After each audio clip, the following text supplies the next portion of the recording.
Olá, amigos. Estamos aqui para mais uma aula de astronomia e hoje nós iremos investigar uma área muito interessante, né, que é a astrofotografia, que é a fotografia do céu, e que nós iremos aprender algumas técnicas e as informações necessárias para tal, né? Inicialmente, a gente tem que lembrar que a fotografia teve uma evolução, né? Desde o século XVII, por exemplo, já se conhecia a câmara escura, né, onde se projetava a luz em um material, né, translúcido e poderia se desenhar. Então havia até uma técnica de desenhos, né, no século XVII usando essa projeção. Mais adiante, né, já no século XIX, apareceu a fotografia, né, onde você usava películas, né, ou placas com material químico, né, para projetar a imagem. Essa imagem que vocês estão vendo aqui em cima é a primeira foto que se tem conhecimento, né, de 1826. Então, nessa época já se conhecia essa projeção, e ela foi usada depois para a astronomia, né? E nós estamos agora na terceira geração, digamos assim, onde a fotografia é digital, onde se projeta uma imagem do mesmo jeito que a câmara escura, só que você projeta sobre dispositivos eletrônicos, né? Esses aqui são os chips, que através do efeito fotoelétrico ele recebe luz e transforma em pequenas correntes que são digitalizadas, né? Então, na astronomia a gente utiliza muitas dessas técnicas. Agora, temos que lembrar que nós temos um registro natural. O registro natural é nos nossos olhos, né? Quando a luz penetra nos nossos olhos, passa por um sistema de lentes, né, que joga sobre a retina, existem nervos que captam e jogam para o cérebro. No seu cérebro fica registrado a cada momento uma foto, né? Então, ali a ótica funciona. Então, o esquema do nosso olho é projetar imagens que podem ser interpretadas pelo cérebro. E o que se faz na ótica, nessa ótica, é imitar o que a natureza fez através de lentes. Nós temos basicamente dois tipos de lentes, lentes convergentes e lentes divergentes. As convergentes elas são mais gordinhas aqui no meio do que na extremidade. Não. Qualquer tipo desse aqui é convergente porque ela é mais espessa no meio do que na extremidade. Se ela for mais fina no meio do que na extremidade, vai ser uma lente divergente. Combinando essas lentes, a gente pode fazer instrumentos que imitam, né, a visão humana e que são capazes de registrar, não no nosso cérebro, mas em dispositivos muito mais fixos, né, que gravam por mais tempos. Então a gente usa lentes, e essas lentes, como elas refletem e refratam a luz, né, elas usam leis da física e, consequentemente, a matemática, né? A nossa visão humana tem um limite. Existe um limite visual para o olho humano. Basicamente, dois tipos de limites. Limite na frequência e limite na distância. O limite na frequência é que os nossos olhos só conseguem enxergar determinada faixa do espectro, né? Nós sabemos que a luz é uma ondulação, e essa ondulação tem um comprimento, né, de 400 até 700 nanômetros, né, nós conseguimos perceber a visão. Fora dessa faixa não conseguimos, então nós temos esse limite. Além disso, tem o limite da distância, né? Nós não enxergamos infinitamente, né? Nós enxergamos até determinado limite. Se você tiver a 1 metro, mais ou menos, você consegue enxergar 0,3 milímetros. Esse limite é de cerca de 60 segundos de arco ou 1 minuto de arco, né? Então, esse limite da visão forçou o homem a criar equipamentos, né, para enxergar melhor, né? Então, nós só conseguimos enxergar, por exemplo, até 5 quilômetros até o horizonte, né? Então, essa limitação forçou a criação de novos materiais, que nós iremos ver. A câmara escura, por exemplo, que foi a primeira, ela começou a ser analisada a seguir, ela foi analisada matematicamente, né? Então, se você considerar aqui um corpo, né, de tamanho O, né, quando bate nesse orifício, projeta um tamanho I, né, ele está a uma distância P e o tamanho da caixa, P'. Então, se você olhar para isso aqui, são triângulos, né? Então, esses triângulos aqui, eles seguem uma norma matemática, né? A relação esse está para esse, do mesmo jeito que esse está para esse.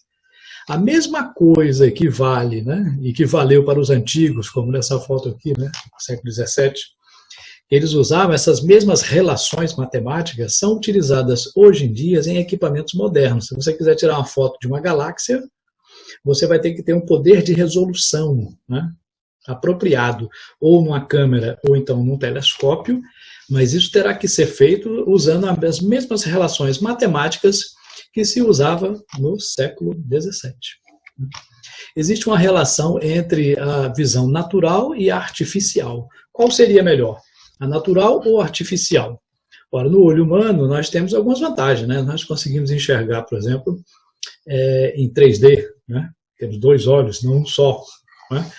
Mas as câmeras têm algumas vantagens que o olho não tem, né? A câmera pode mudar o seu sensor. Enquanto nós temos apenas um sensor que joga para o cérebro, você pode alterar esse sensor e ele capturar em frequências diferentes. Por exemplo, no infravermelho, nós podemos, com a câmera apropriada, podemos enxergar no infravermelho, no raio-x, no ultravioleta, como nós temos aqui. Então, essas diferentes formas, né, de se registrar uma coisa facilita, né, na pesquisa científica. Por quê? Porque a gente não fica limitado à nossa visão apenas, né? Na visão humana tem esse limite. Existem câmeras, né, que são mais aprimoradas, por exemplo, as câmeras DSLR, né? Esse DSLR significa Digital Single Lens Reflex, né? É uma câmera digital de uma lente reflexiva, que tem reflexão, né? Então, aqui tem um esquema dessas câmeras, que a gente costuma ver quando existem fotografias oficiais, né? Você vai, essa câmera é melhor. Por quê? Porque ela tem um conjunto de lentes que servem para filtrar determinados comprimentos, deixar a imagem mais nítida, né? Ela tem um espelho, né, que reflete para a sua visão direta e tem um sensor de alta qualidade. Essa qualidade faz com que a imagem fique melhor. Então, a câmera depende do seu sistema óptico e também depende do seu sensor. Se você tiver um sensor bom, mas um sistema óptico não muito bom, não resolveu nada. Então, você tem que ter os dois. É por isso que essas câmeras são de melhor qualidade. Existem alguns fatores, como, por exemplo, você vai tirar uma foto, depende do tempo de exposição da foto. Então, se você observar bem uma câmera como essa daqui, ó, à esquerda, ela abre e fecha esse diafragma, né, muitas vezes. Quantas vezes ela abre? Então, a velocidade da abertura desse diafragma, né, essa abertura abre e fecha, com que velocidade? Então, existe o tempo em segundos com que ela abre. Então, por exemplo, essa foto aqui, você consegue ver as gotas de água caindo no chafariz, porque a foto foi tirada em 1/1000 do segundo, 1 milésimo de segundo. Aqui 1/25, aqui 1/25 e aqui 1/15. Isso quer dizer que quando você tem um movimento, a velocidade com que você tira a foto é muito importante. Aqui à direita, vocês podem ver, ó, se eu tirar uma foto de uma pessoa correndo, por exemplo, 1/500, eu pego a pessoa como se estivesse parada. 1/250, assim, eu vou diminuir até 1/2 de segundo, aparece uma borrada porque aparece a pessoa várias vezes. Isso é importante na astronomia porque nós estamos na Terra e a Terra está girando, né? Então a gente vê as estrelas em movimento e esse movimento da estrela atrapalha a foto, né? Se você tirar uma foto do céu, a Terra girando, vão fazer riscos, né? Esses riscos vão aparecer na fotografia, né? Se você quiser tirar uma foto do céu, olha o que acontece no céu completo. Se você pegar uma câmera, né, apropriada e tirar uma foto do céu por muito tempo, né, o tempo de exposição aqui da ordem de minutos ou horas, por causa da rotação da Terra, as estrelas não vão aparecer pontos, vão aparecer arcos. Então, cada risquinho desse daqui é uma estrela que se mexeu para nós, mas na realidade a Terra que girou. E todas elas giram em volta de um ponto. Que ponto é esse? É o polo. Então, aqui no sul, no hemisfério sul, né, onde nós estamos, esse polo é o polo sul, no norte é o polo norte. Então, você tem que levar em conta essa rotação da Terra na hora de tirar uma foto, né? Porque senão não vai ficar boa a foto, né? Pode ficar bonita, como essa daqui, né? Mas para a astronomia a gente quer os objetos separados, né? Existe a sensibilidade que você vai tirar, né? Essa sensibilidade, existe uma norma, né, de medida dessa sensibilidade, que é ISO, chamado, ou ASA, né? Antigamente se chamava ASA, né? Aí você comprava um filme, uma película para tirar foto, que tinha 200 asas, 500 asas, e assim por diante. Hoje em dia, nos dispositivos eletrônicos, né, você, se o seu dispositivo, ou o celular, ou então uma câmera fotográfica tiver essa regulagem, né, vem escrito ISO 100, ISO 200, 400 e assim por diante. Ele mede a sensibilidade. Então aqui, por exemplo, essa primeira foto, essas 4 fotos, 5, né, 5 fotos que estão aqui, elas foram tiradas no mesmo lugar, na mesma hora. Mas qual é a diferença? Aqui foi em ISO 100, 200, 400, 800 e 1600. Essa ficou bem mais clara. Então, o que acontece? A quantidade de luz, né, foi entrando. Quanto maior o ISO, maior a sensibilidade à luz, entra mais luz.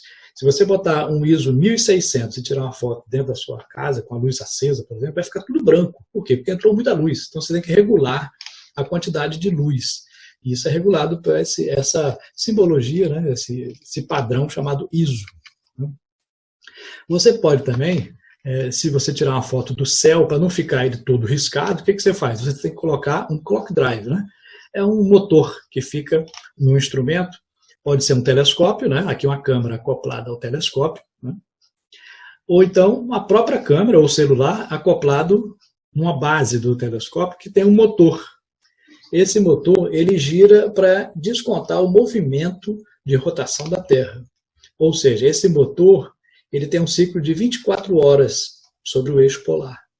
Então, em um telescópio, se você for tirar foto assim, eu tirei uma foto, mas saiu borrada. Por quê? Porque a Terra girou.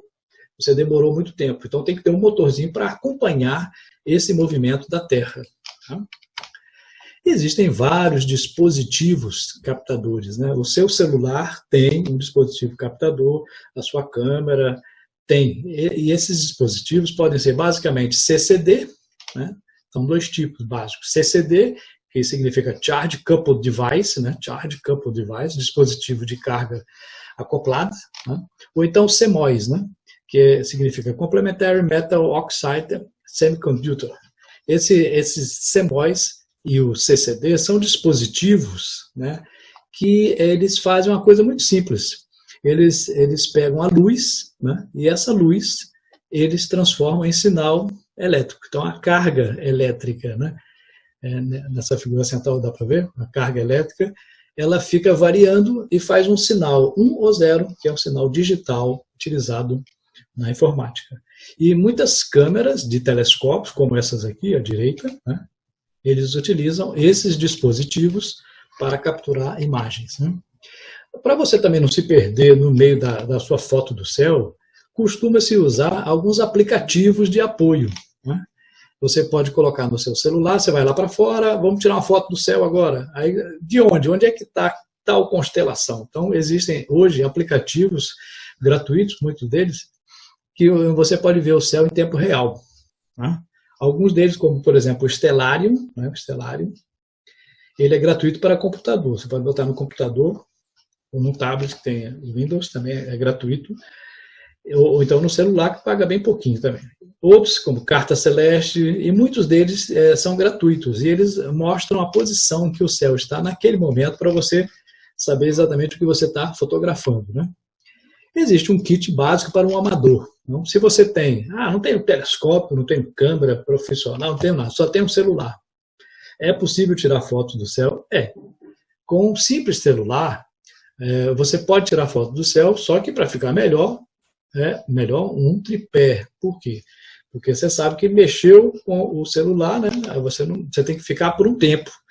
E se você tirar uma foto do céu, pelo menos assim, uns 16 segundos, 15 segundos, para poder capturar as estrelas.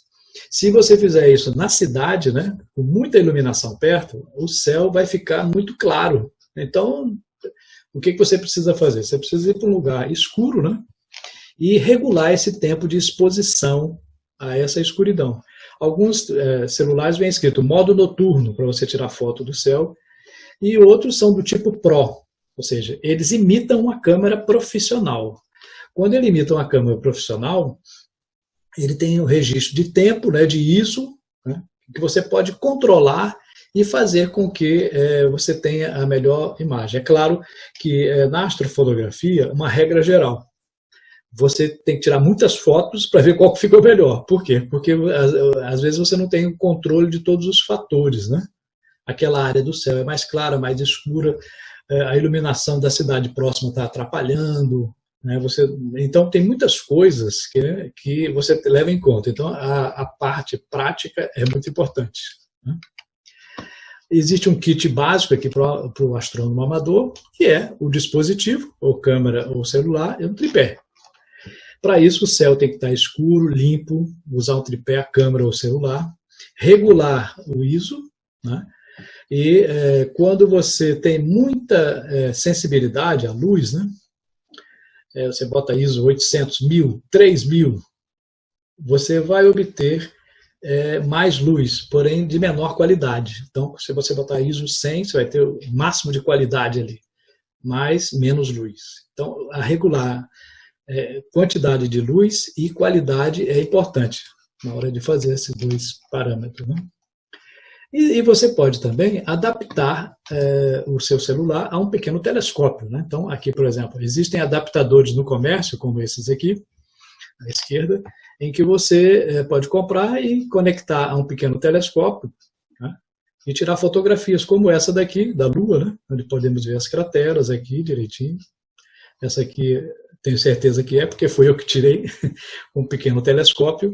Você acopla um celular e consegue tirar fotografias como essa de Saturno também, é possível observar. E existem vários adaptadores aí no comércio para isso, né? Para fotografar o Sol, né, é mais complicado, porque o Sol brilha muito, nunca se deve colocar um instrumento óptico diretamente ao Sol, né, porque pode queimar a sua retina, né, ficar cego, né, se você olhar por muito tempo. Então, para um telescópio, por exemplo, a gente coloca um filtro. Então, existem filtros que você pode observar o Sol, como essa foto aqui do Sol, na faixa visível, né? Você vê as manchas solares aqui, tem manchas solares, com filtro especial. Aí tem que comprar numa loja específica de telescópio. Ou então, você pegar o seu pequeno telescópio e projetar sobre um papel. Nunca olhe diretamente no telescópio. Nunca, né? Essa projeção você pode fotografar, como, por exemplo, aqui à esquerda nós temos uma projeção de um eclipse. Ó, a luz está passando na frente do Sol, aí projeta numa superfície branca e você vai lá e tira foto daquela superfície, sem perigo nenhum. Tá? Então a gente deve sempre tomar cuidado na hora de tirar foto do Sol, como também os astrônomos profissionais usam filtros bem sensíveis, né? Aqui embaixo, por exemplo, essa fotografia laranja aqui, é a fotografia do Sol, só que em outro comprimento de onda, do hidrogênio alfa, né? Nós sabemos que o Sol é basicamente feito de hidrogênio, e o hidrogênio tem camadas, né, em que ele pula, que ele salta na sua órbita. Então, a mais importante, que descreve mais a camada do hidrogênio alfa, o nível alfa, né? Aqui nós temos alguns exemplos de fotografias, né, como essa bela foto aqui, tirada pelo telescópio Hubble, né? O telescópio Hubble observa um nível de detalhes, né? Cada pontinho e nuvens. Como é que você capta uma nuvem dessa? Tem que ter um tempo de exposição muito grande, horas às vezes, né? Tem telescópios que passam dias tirando a foto da mesma galáxia, da mesma nuvem, da mesma nebulosa. Por quê? Porque é o tempo necessário para sensibilizar. E por isso ele tem que ter um controle, aqui você pode ver o Hubble, né? Ele tem que ter um controle super preciso para poder manter a mesma imagem focada, né? Aqui outro exemplo de astrofotografia, né? A galáxia Centaurus A, né? Que é tirada pelo Observatório Europeu do Sul, né? Eu estive lá nesse até, visitei esse observatório. Aqui uma imagem da Centaurus A. Então esses corpos, quando tem nuvens, precisam de tempo de exposição maior, né? Por isso que para tirar uma foto da galáxia é necessário. Para não errar, ele utiliza lasers. Aqui você pode ver um telescópio. Ele usa as lasers que projetam no céu uma estrela virtual. E essa estrela virtual, ele serve para guiar o telescópio, né? Podemos também observar em outras frequências, né? Fotos em outras frequências. Basta mudar o sensor. Aqui, por exemplo, eu tenho a nebulosa do Caranguejo, a N1. É uma estrela que explodiu, né? Essa estrela explodiu e deixou esse resto aqui. Isso aqui é no visível. Se você olhar com um telescópio, você vai ver isso. Mas em infravermelho é assim, ó, desse jeito aqui. Em rádio é desse jeito aqui. Um sensor, na frequência de rádio. Em ultravioleta é essa daqui, ó, em raio-x, em raio gama. Esse de raio gama tem que botar um telescópio fora da Terra, porque o raio gama não chega aqui na superfície. E como fotos do Sol também, a gente tem várias fotos aqui do Sol, no visível, na luz visível, em ultravioleta, infravermelho. Então a vantagem da astrofotografia é que nós podemos ver o céu de uma maneira diferente também, em outras frequências. Então demos uma olhadinha na astrofotografia, né, somente para a gente ter uma visão geral, e que no futuro, uma das áreas em que o cientista pode trabalhar é nessa área de fazer sensores diferentes, de captar informação diferente dos astros e contribuir com a astronomia. Ok? Muito obrigado. Até a próxima.